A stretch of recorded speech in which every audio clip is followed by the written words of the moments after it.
You searched how to buy shares of Barco NV, so I will walk you through the steps. Barco is a Belgian technology company focused on professional visualization and imaging, listed on Euronext under the ticker BAR.BR. This is an educational overview, not financial advice. To trade, you will need a brokerage account, and I will use eToro as an example to show the process. After signing up, you typically must verify your account with an identity document and add funds before you can buy. Use the platform search box and type the ticker BAR.BR to find the Barco listing. Select the result that shows Barco NV on Euronext to open the correct stock page. On the stock page, you will see a short company summary and a price chart to review recent movement. Confirm the company name and the BAR.BR ticker to ensure you have the right listing.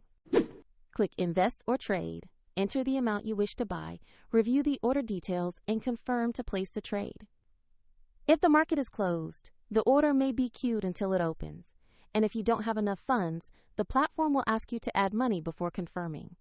After the trade executes, your Barco position will appear in your portfolio. For the example link I used, please check the description below.